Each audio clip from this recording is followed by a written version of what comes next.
So I was listening to Ben Shapiro and Sam Harris go at it on their latest podcast, also featuring Eric Weinstein, who I like as well. And I thought it was an interesting discussion. It really was hard for me to decide at the end who I agreed with more out of those two, because I didn't agree with either one of them completely, but I think both of them had some decent points to make. Um, but at the end of the day, it's like I okay. Here's the bottom line with regard to religion and morality. I don't really see Sam Harris's version of objective morality as being objective. I don't. It sounds to me like more like a statement of preference that is almost universal than it is a system of objective morality. And obviously, that preference to reduce needless suffering doesn't apply to certain people. You can be a psychopath, a sadist, a sociopath, etc. All of a sudden that preference is flipped on its head. And so, what's objective about it? How many people need to agree with something before it becomes objective? If it's based on agreement in the first place, it seems like it would have to be 100%. And I feel like it's a useful model that he's laid out, but it's useful more to strive towards human well-being in general, but it doesn't need to be objective in order to be functional. It can very well be based on preference, which is, at the end of the day, biologically determined largely. So people, for the most part, want to live a better life. They don't want needless suffering, but they also want a decent amount of material success. They don't want to live in poverty either. It doesn't mean that there's a moral imperative to not live in poverty. There is more of a psychological imperative, because it's going to increase your own mental and physical well-being not to do so. But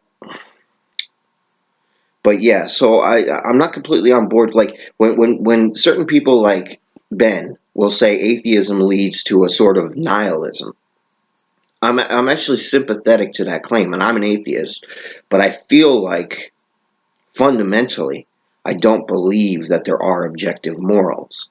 I don't believe I believe it's all provincial, and I believe it's all based on human preference and human culture and this, that, and the third. And it's very specific to what we as biological organisms want, which doesn't seem objective to me. It seems like I said, just preferential. And so I'm sympathetic to the claim that theoretically making you an atheist it can make you a nihilist, or it can seem like a nihilistic sort of point of view. But at the same time, I feel like human beings are more beholden to our biological impulses and our biological instincts than anything else. And I feel like morality, to a certain extent, is hardwired into us, or at least the capacity for morality. So it might sound like a contradiction to saying that morality isn't objective, but I don't think that it is. The basic distinction there is that we have a basic framework that maps onto morality when informed by culture. It's hard for me to really articulate. I've seen like a scientific study on this, on the big five moral sort of universals almost. And I can't remember what they were, but they were very basic and they were very vague. Like one of them was like cleanliness or prudishness or whatever it is. It's like you don't want to eat a rotten fruit. You don't want to mate with somebody who you see as damaged goods. That sort of thing. I can't remember. I should have researched it a little more before I made this video. I should have pulled it up so I could get specific. But essentially, specific moral systems can contradict each other severely, but still be based on the same basic biological impulses. It's just those biological impulses conflict with each other based on how morality is shaped by the culture that those people are in. So when they examine somebody who was from a Middle Eastern or Muslim background versus a Westerner who was secular or Christian or whatever, and they asked them the question about stoning adulterers in Saudi Arabia, or wherever, just stoning a woman who was convicted of adultery. The the Middle Eastern person would say yes because they were disgusted at the behavior of the adulterer, whereas the secular person would say no because they were disgusted at the actions of the state. But both of them were using uh, the same parts of the brain to make this decision, essentially, and we're having the same sort of moral reaction. Like, they can actually determine neurologically whether you're making a logical decision or a moral decision. Um, and so, like, I guess there's probably more of an emotional aspect to a moral decision. And so the culture's clearly informed our capacity for morality in different ways, which is what makes it not objective, because it is, at the end of the day, capable of contradicting itself when viewed by one culture versus another. And it's really impossible to say, I think, by any objective criteria, which culture is correct. If any objective measure was to be used, it would have to be based on evolution and which one is more bound for fitness. But then, even then, it gets tricky, because based on the context of where they live and how what their environment is, what kind of constraints and sort of obstacles they come up against.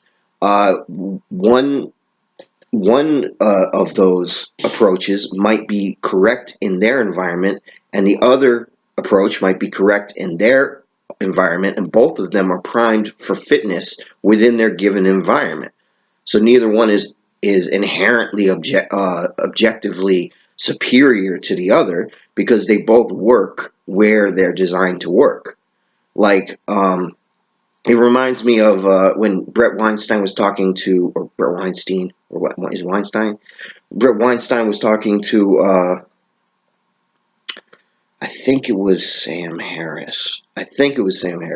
And they were talking about how Inuits are never gonna make it, or never really gonna. You're not gonna see many Inuits running in the marathons against, say, Nigerians or Ethiopians. And it's pretty obvious why in Ethiopia and Nigeria they evolved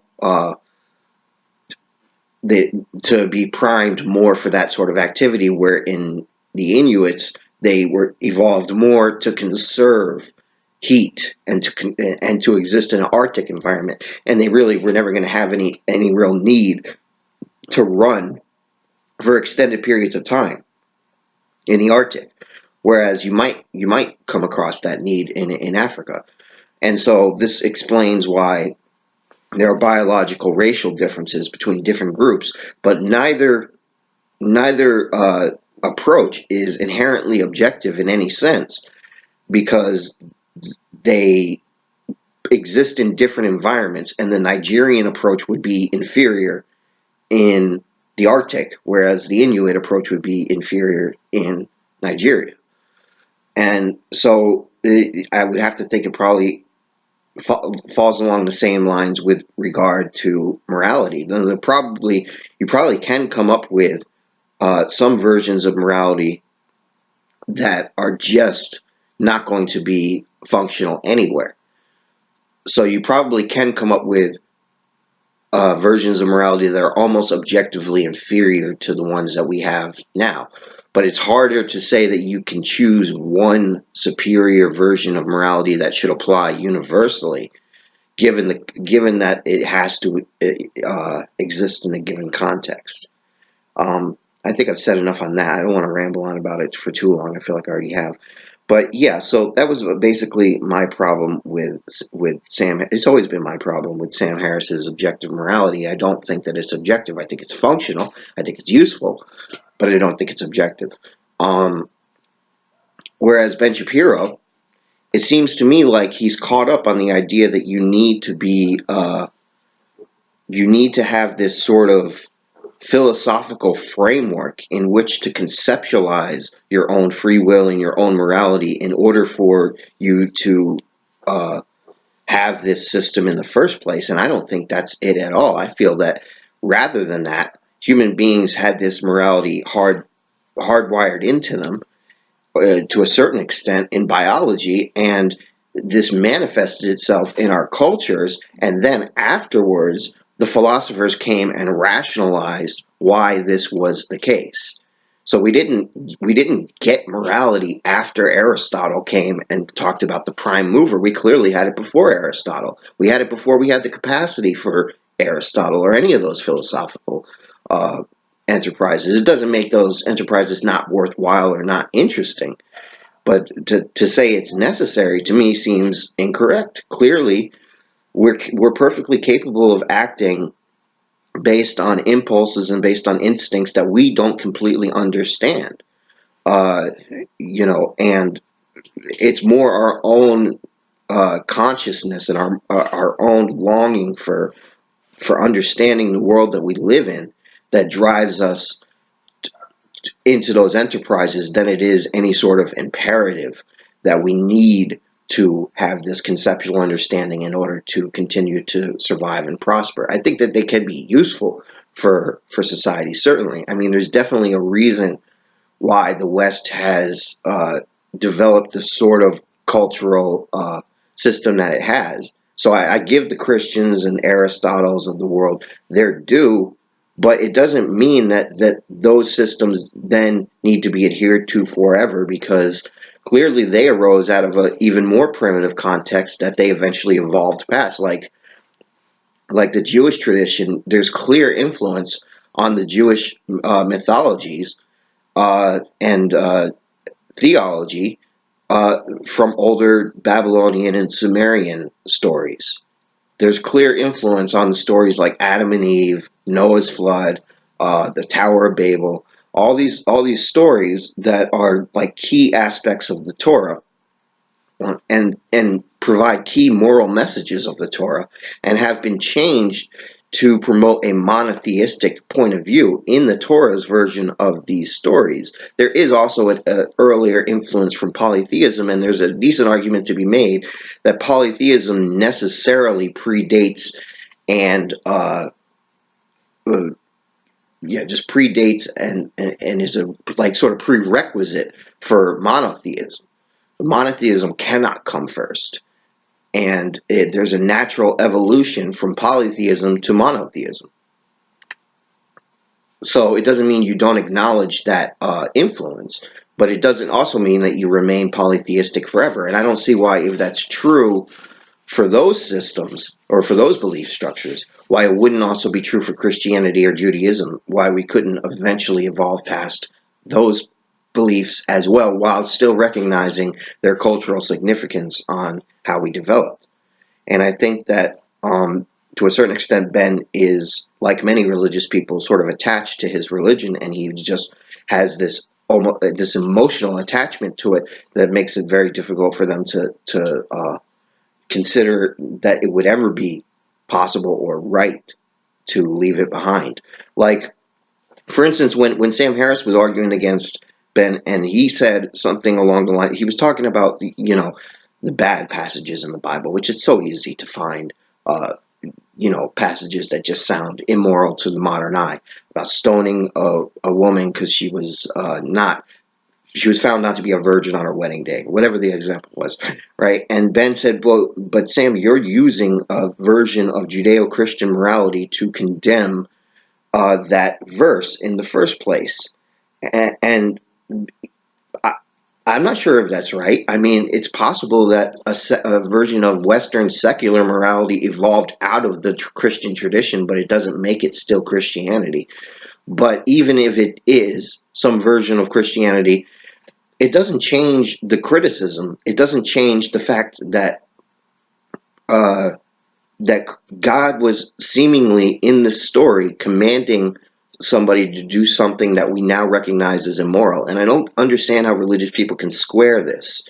I don't understand how they can possibly justify this in any way, because it seems like they all have different justifications uh, but they their belief system source seems to contradict itself in certain ways, because they believe that God is omnipotent, and he's like all knowing, and his morality is just objectively good. Which, if that's true, like I was pointing out before, then you cannot allow for cultural context. You cannot say that what is right in Papua New Guinea is not right in 500 BC in Greece, and is not right in 2001 in America. It would be right no matter what the context, if it's objective, if it's universal. And so the fact of the matter is, either it was wrong back then to stone women for adultery, and they were getting either bad advice from God, or advice that wasn't from God at all, and just passed off as if it was from God, or it was right then, and it's still right today, and we have no reason, we have no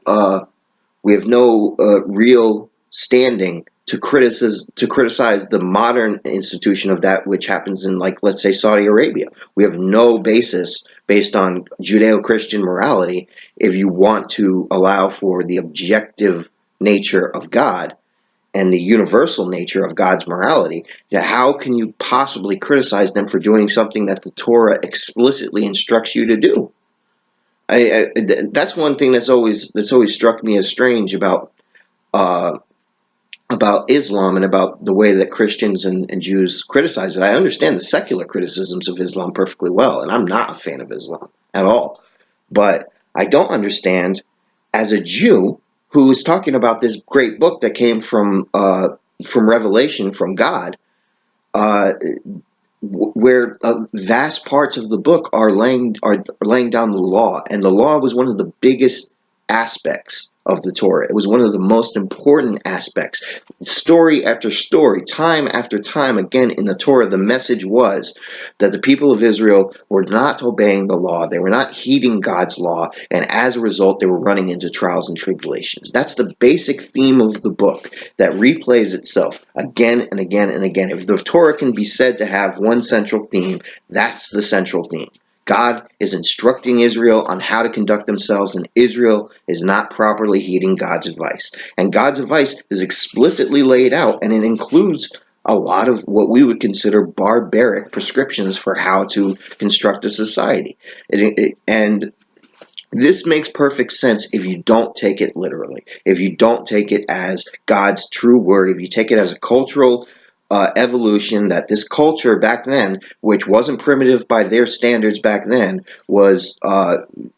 is primitive by our standards now. Then you can add the cultural context and say, well, yeah, but it was that wasn't an uncommon type of practice back then, and they were a product of their times. That makes perfect sense from a secular point of view. It makes absolutely no sense if you continue to suggest that these words were divinely inspired by the one true God, because if they were, then they either got it wrong. They might have been inspired, but there was a translation error, or uh, or God is just instructing them to do things that we think are immoral, but maybe we're wrong. Maybe the Saudi Arabians are right. Maybe the modern uh, Wahhabi Muslims are right when they cut off the hand of the thief and they stone the adulterer. I mean, certainly there are aspects of Sharia law that are unique to Sharia law, but there's plenty of precedent for a lot of the stuff that's in Sharia law in the Torah. I mean, when it comes to stoning an adulterer, that's directly taken from the Torah. So how can you condemn that? How can you condemn when they do it today, but you don't condemn when they did it back then, when back then they were being instructed by God, and today they feel they're being instructed by God? I don't see the distinction. I honestly don't. Unless if you make it about culture, about cultural context, but even then there's not even a real distinction then, because the cultural context in the Middle East today still says that that's the right thing to do. So they're really still following what they think is the right thing to do based on their culture. We just don't, their cultural values don't match up with ours. The same way that a tribe in Papua New Guinea is practicing cannibalism based on what they think is witchcraft, uh, and we look at that and we say, that's wrong. Based on their cultural context, it's not wrong. This is basically moral relativism. And I don't feel that I'm a moral relativist I am a moral relativist, but not in the sense that I'm like, so therefore morals don't matter. Therefore we shouldn't fight for our values. No, I think at the end of the day, you have to just say, well, but I think this value is superior, and try to promote it regardless. And it there's almost an inherently ethnocentric aspect to doing so, but unfortunately, it is what it is. And I think that being ethnocentric is less of a sin than not condemning rape or child murder and cannibalism or stoning adulterers, etc. I mean, you have to make a choice at the end of the day if you want to stand up for your morality. But I probably sound hypocritical because I don't think it's objective. But I don't think it needs to be objective. I just think it needs to be functional. I just think we need to ask ourselves, what would we like to achieve? And then based on what we would like to achieve, try to achieve it. That's where I'm sort of on board with what Sam Harris says about it. Like, I'm totally down for his approach. I'm totally down for adopting it. I just don't believe that he's actually squared that or bridged that gap that makes it actually objective. I think it's just advisable more than it is objective. But anyway, I'm gonna cut it off there.